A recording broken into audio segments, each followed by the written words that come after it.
وزیر اعلیٰ پنجاب کی طرف سے 25,000 اماموں کی تنخواہوں کی مد میں دینے کا اعلان کیا گیا ہے۔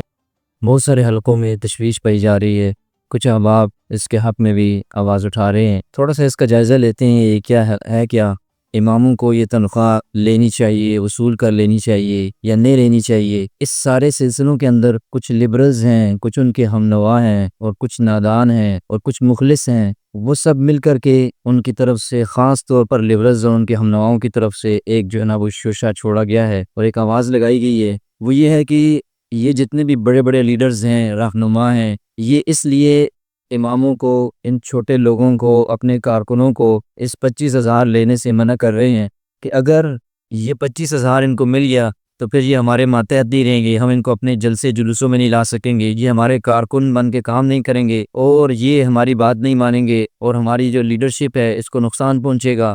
یہ ہمارے ماتحت نہیں رہیں گے۔ اس قسم کی بہت ساری باتیں۔ ساتھ یہ بھی کہا جا رہا ہے خود تو یہ لیڈرز اور ان کے بچے یہ بڑے گھروں کے اندر رہتے ہیں، اچھی تنخواہیں ہیں، اچھی گاڑیاں ہیں، اچھا پروٹوکول ہے،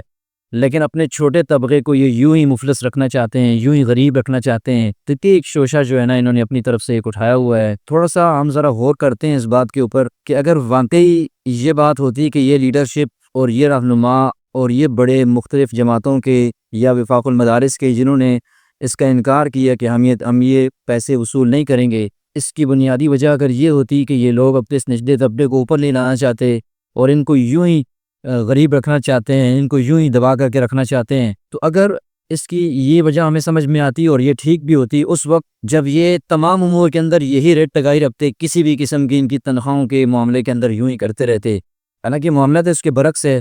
ہم دیکھتے ہیں جو پورے ملک کے اندر ہمارے ادارے ہیں، سکول ہیں، کالجز ہیں، یونیورسٹیز ہیں، ان کے اندر اسلامک اسٹڈیز کے یا عربک لینگویج کی اور دیگر چیزوں کے جو دین سے ریلیٹڈ شعبے ہیں، ان کے اندر جتنے بھی لوگ کام کر رہے ہیں، وہ حافظ ہوں، علماء ہوں یا قراء حضرات ہوں، وہ لیکچرر کے طور پر ہوں، پروفیسرز کے طور پر ہوں یا ویسے سادہ ٹیچر ہوں، تو دیکھیں وہاں پر پورے ملک کے اندر ہزاروں کی تعداد میں یہ لوگ جو ہے نا کام کر رہے ہیں اور حکومت سے تنخواہیں بھی بڑی اچھی خاصی وصول کر رہے ہیں۔ کبھی کسی نے ان کے خلاف کوئی بات نہیں کی، کبھی کسی ان میں سے لیڈروں نے، بڑوں نے، ان جو رہنماؤں نے یہ نہیں کہا کہ یہ جو سکول ہے، کالجز ہے، یونیورسٹیز ہیں، ان میں یہ تنخواہیں لینا ٹھیک نہیں ہے اور وہاں پر خدمت کرنا ٹھیک نہیں ہے، اس طرح آپ حکمرانوں کی زبان بولنے لگ جائیں گے۔ تو ہم دیکھتے ہیں کہ وہاں پر کوئی اس پر قدغن نہیں لگاتا، کوئی پابندی نہیں ہے، کوئی اس پر لپشائی نہیں کرتا۔ اسی طرح تھوڑا اور آگے چلتے ہیں، پورے ملک کے اندر جو ہمارا اوقاف کا ادارہ ہے، اس کے ماتحت جتنے بھی پورے ملک کے اندر ہزاروں کی تعداد میں مساجد ہیں جن کا انتظام اوقاف سنبھالے ہوئے ہے، اس کا خطیب ہو گیا، اس کا نائب خطیب ہو گیا، اس کا امام ہو گیا، اس کا نائب امام ہو گیا، اور اسی طرح مؤذن، یہ جتنے بھی اس کے شعبہ جات کے اندر کام کرنے والے مسجد سے ریلیٹڈ جتنے بھی لوگ ہیں، تو اوقاف سے بھی بھاری تنخواہیں یہ وصول کر رہے ہیں، پورے ملک کے اندر موجود ہیں۔ آج تک کسی نے اس کے خلاف لبکشائی نہیں کی۔ تو کیا وجہ ہے کہ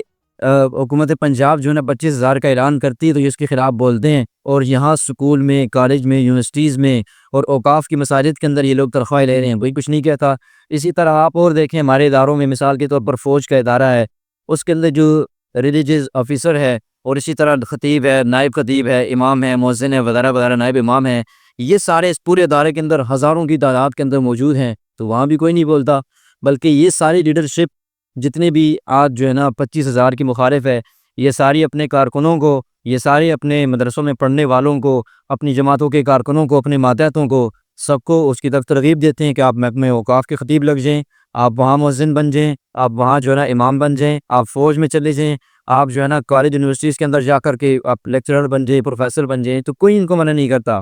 تو اس سے یہ بات سمجھ میں آتی ہے کہ یہ لوگ اپنے نچلے طبقے کو دبا کر رکھنے کے روادار نہیں ہیں۔ یہ ان کو دبا کر رکھنا چاہتے تو پھر ہر طرف سے ان پر پابندیاں لگاتے اور صرف ان کو اپنے مدرسوں میں لاتے جہاں کم تنخواہوں پر ان کو رکھ دیا جاتا اور یہ سلسلہ چلتا رہتا۔ تو پھر کیا وجہ ہے کہ یہ لوگ جو ہے نا باقی جگہوں پر تو پیسے لے رہے ہیں، وہاں کسی کو منع نہیں کرتے، وہ بھی حکمرانوں کے حکومتی ادارے ہیں اور حکومتی سیٹیں ہیں، وہاں پر ان کو کوئی مسئلہ نہیں ہے، تو یہاں پر کیا مسئلہ ہے؟ تو یہاں سے سمجھ میں آتا ہے کہ اس مقام پر کوئی خاص وجہ ہے جس کی وجہ سے یہ لوگ ان کو جو ہے نا ماننے کو تیار نہیں ہے، اور وہ وجہ اگر آپ سب کے سامنے ہے کہ سانحہ مرید کے جو ابھی ہوا، اور اس کے بعد پنجاب حکومت کی جو سبکی ہوئی اور جو اس کے خلاف جو ہے نا پورے ملک کے اندر غم اور غصے کی لہر پائی جاتی ہے، اس کو ختم کرنے کے لیے حقائق یہ ہیں، لوگ جو مرضی یہ کہتے ہیں، اور اس کو ختم کرنے کے لیے غم اور غصے کی فضا کو انہوں نے یہ نیا پلان نکالا کہ ایسا کرتے ہیں کہ اماموں کو تنخواہ دیتے ہیں، تو ایک اچھا اقدام ہماری طرف سے ہو جائے گا، تو کم از کم یہ فضا ذرا کم ہو جائے گی اس کے لیے۔ پھر اس کے لیے آپ دیکھیں کہ مثال کے طور پر اب یہاں پر بہت سارے خدشات ہیں، مختلف لوگ ہیں، مختلف حضرات ہیں، مختلف قسم کے خدشات کا اظہار کر رہے ہیں۔ ہم یہ کہتے ہیں چلیں کوئی خدشہ نہیں مانتے سر دس کہ یہ خدشہ ہے، یہ خدشہ ہے، یہ ہو سکتا ہے، کچھ نہیں مانتے۔ اگر کچھ بھی نہ مانے اور بے سوچے سمجھے بس آنکھیں بند کرنے وہ دے رہے ہیں تو ہم لے لیں، تو ایک صورت اس کی نکالی جا سکتی ہے کہ امام یہ تنخواہیں لے لیں، یہ پیسے لے سکتے ہیں ان سے، کہ آپ اگر مثال کے طور پر حکمران یہ آپ کو پیسے دے رہے ہیں اور آپ کی زبان بندی نہیں کرتے، آپ کو پرچہ نہیں تھماتے اور آپ کو پابند نہیں کرتے، آپ کی آزادی کے اوپر قدغن نہیں لگاتے، تو ٹھیک ہے آپ وصول کر لیں۔ اور اگر آپ کو کوئی جو نا کسی بات کا پابند بنایا جاتا ہے، ایسی باتیں جو شرعی طور پر مناسب نہیں ہیں ان کا آپ کو پابند بناتے ہیں، یا یہ پیسے لے کر پھر آپ کی زبان جو ہے نا حکمرانوں کے غلط رویوں کے خلاف، غلط اقدامات کے خلاف، ان کی مظالم کے خلاف نہیں کھول سکتی، تو پھر آپ یہ وہی پیسے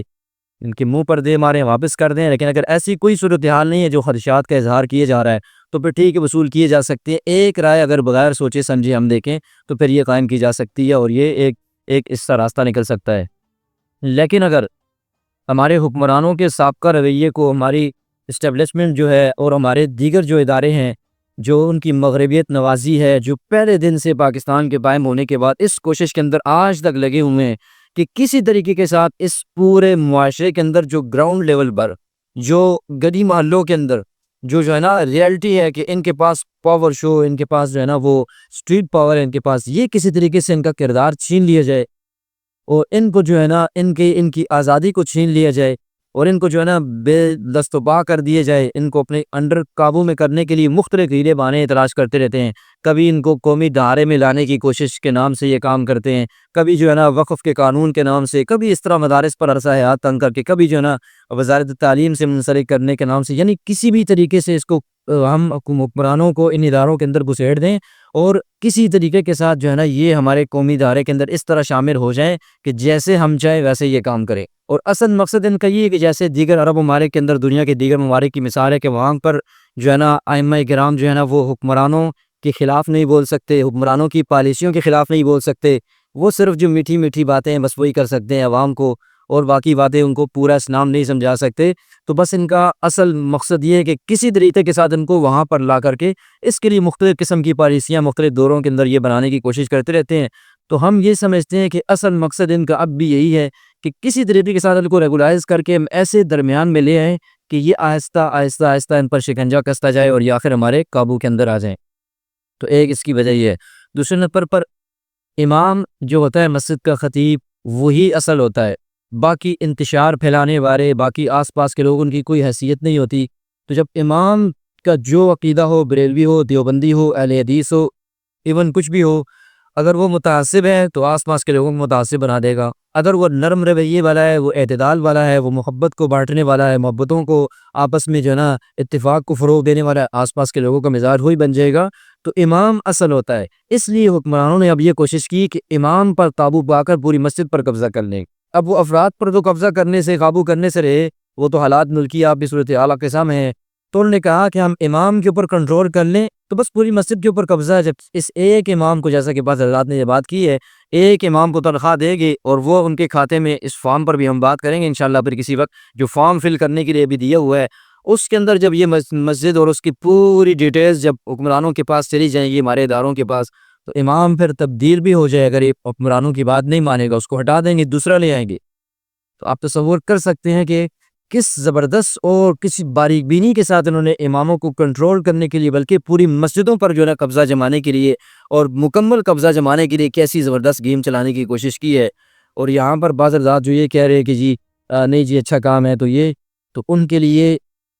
حضرت مفتی طارق مسعود صاحب چونکہ اس میں پیش ہیں، میں انہی کا کلپ جو ہے نا آپ کے سامنے چلاتا ہوں، کیونکہ اگر میں بات کروں گا تو چھوٹا منہ ہے، بڑی بات ہو جائے گی، اور ہماری بات پر حضرت تو خود چونکہ بڑے ہیں وہ گرفت نہیں کریں گے، اور نہ وہ ان کو کرنا چاہیے، نہ وہ ہمارا کوئی لیول ہے کہ ہماری بات سنیں۔ لیکن جو ان کے چھوٹے موٹے یہ جو لوگ ہیں، جو ان کو ماننے والے، سننے والے، کچھ ان کی باتوں کو، جو لا علم لوگ ہیں، کم علم لوگ ہیں، جاہل قسم کے لوگ ہیں، وہ پھر نیچے جو ہے نا کمنٹس کرنا شروع کر دیتے ہیں۔ تو ان کے لیے میں یہ کلپ مفتی طارق مسعود صاحب پہ چلاتا ہوں تاکہ وہ دیکھیں کہ یہ باتیں آج سے چند دن پہلے خود مفتی داد مسعود صاحب بھی کر رہے تھے، جن خدشات کا اظہار آج ہم علماء کر رہے ہیں یہ خدشات خود مفتی صاحب کو بھی ہے، لیکن پتہ نہیں وہ ان دنوں حکمرانوں کی ساری بولیوں کو کیوں ان کی ہاں میں ہاں اور بعض اداروں کی جو ہے نا وہ پالیسیوں کی ہاں میں ہاں ملانے پر تلے ہوئے ہیں۔ بہرحال اللہ تعالیٰ ثانیہ فرمائے، یہ رکھ لے باپ سے مت فرمائے۔ اماموں کو اگر پرچے پکڑانا شروع کر دیے نا گورنمنٹ کی طرف سے، یہ ٹوٹل سرکاری پٹھو بن جائیں گے، کسی کام کے نہیں رہ گئے یہ امام۔ جو اسٹیبلشمنٹ کہے گی، جو حکومت کہے گی، وہ ان کے بیان میں، جو بھی حکومت آئے گی اس کی تعریفوں کے پول بند۔ کوئی حق جو فیصلہ ہوگا عدالت کا صحیح ہو غلط ہو نہ، کیونکہ یہ تھوڑی کہ وزارت اوقاف آپ کو پرچہ لکھ کے دے گی کہ ہائی کورٹ کے جج نے جو یہ فیصلہ کیا غیر شرعی ہے، اس دفعہ جمعے میں سے بیان کرے۔ نہ نہ نہ، پھر جمعے میں بیان آئے گا کہ ہائی کورٹ کے جج نے جو غیر شرعی فیصلہ کیا ہے، آپ نے اس کو مشرفہ اسلام کرنا ہے، اس فیصلے کو کیا بنا کے پیش کرنا ہے؟ مسلمان بنا کے پیش کرنا ہے۔ اتنی دین میں تحریف ہوگی۔ سعودی عرب میں تو بہت زیادہ سختی ہے، ایک حرف بھی آپ اپنی رائے نہیں دے سکتے۔ اب مجھے ایک بات بتاؤ، تو اس سے دین کا بیڑا غرق ہوگا کہ نہیں ہوگا؟ پاکستان اس سے بچا ہوا ہے اب تک۔ تبھی آپ جاؤ پوری دنیا میں نا پاکستانی اسکالرس کو سنا جاتا ہے، مولانا طارق مل صاحب کو سنا جاتا ہے، ہمیں سنا جاتا ہے، ہم حیران ہوتے ہیں یار ہمیں کیوں سن رہے ہو؟ لوگ کہتے ہیں باقی کسی بھی ملک کا کوئی اسکالر کا جب بیان آتا ہے نا تو ایسا لگتا ہے کہ یہ لکھ کے ان کو باقاعدہ رٹا لگا کے دیا گیا ہے کہ یہ کہنا ہے اور یہ نہیں کہنا۔ تو یہ ہم بالکل کسی قیمت پہ یہ قبول نہیں کریں گے گورنمنٹ کی طرف سے کہ وہ پنجاب یا کے پی کے کہیں بھی ائمہ کرام کو پرچے پکڑا دے کہ اس کے حساب یہ بیان کر رہا ہے۔ تو دیکھیں اگر یہی باتیں جو مفتی صاحب نے فرمائی ہیں اگر ہم کریں تو یہ کتنی بڑی اور سخت باتیں ہیں کہ عرب ممالک کی طرح یہاں بھی ایون کہ بیت اللہ کا خانہ کعبہ کا جو امام ہے وہ بھی اپنی طرف سے ایک لفظ بھی اس کے اندر شامل نہیں کر سکتا، اور وجہ بھی یہ بیان کر رہے ہیں کہ ہمیں تو لوگ پاکستانی علماء کو سنتے اس لیے، ہماری کیا حیثیت ہے لیکن سنتے اس لیے ہیں کہ ہم آزادی کے ساتھ اور پوری دھڑلے کے ساتھ گفتگو کرتے ہیں کسی موضوع کے اوپر، باقی لوگ تو پرچے پر لکھا ہوا لوگوں کو سنا دیتے ہیں۔ تو حضرت ہمیں بھی تو یہی آج یہی اختلاف ہے، ہمارا بھی آج یہی اعتراض ہے کہ بھائی آپ اس پرچے کی طرف جا رہے ہیں، آپ تو کہہ رہے ہیں کہ ہم اس کو کسی صورت قبول نہیں کریں گے، اور اس کو قبول کرنے کی جو صورتیں جو راستے ہیں اس کی طرف آپ جانا شروع کر رہے ہیں، آپ اس کی طرف لوگوں کو لگا رہے ہیں۔ تو کیسے ہو سکتا ہے؟ اپنی آزادی کو برقرار رکھنے کے لیے اور اپنے حکمرانوں کی ہاں سے بچنے کے لیے اور ان کی جو ہے نا چاپلوسی کرنے سے بچنے کے لیے ہمیں اس قدم کو اٹھانا ضروری ہے ہر صورت میں کہ حکمران جو ہے نا کسی بھی طریقے سے ان کی پالیسی ہے کہ کسی بھی طریقے سے اس حد تک ہم چلے جائیں کہ کسی طریقے سے ان مساجد کو، مراکز کو، خانقاہوں کو اور ان شخصیات کو دینی کنٹرول کر کے ان کی اسٹریٹ پاور کو بالکل ختم کر دیا جائے، اور عرب ممالک کی طرز کے اوپر ان کو لا کر کے ان کو ہم لکھے ہوئے پرچے دیں اور اپنی مرضی سے پڑھتے رہے۔ تو اللہ تعالیٰ ہمیں حکمرانوں کی چالوں کو سمجھنے کی اور ان کی جو ہے نا دین سے متعلق جو ان کے نظریات ہیں اس کو قابو میں کرنا چاہتے ہیں، اور اس کو ایک بنانا اسٹیٹ ایسا بنانا چاہتے ہیں ایسی سرکاری مولویوں کے نام سے جن کی کوئی حیثیت نہ ہو، جن کا کوئی مقام و مرتبہ نہ ہو، جیسے دنیا کی دیگر ممالک کے اندر ہے۔ تو اللہ تعالیٰ ہمیں ان چیزوں سے محفوظ فرمائے۔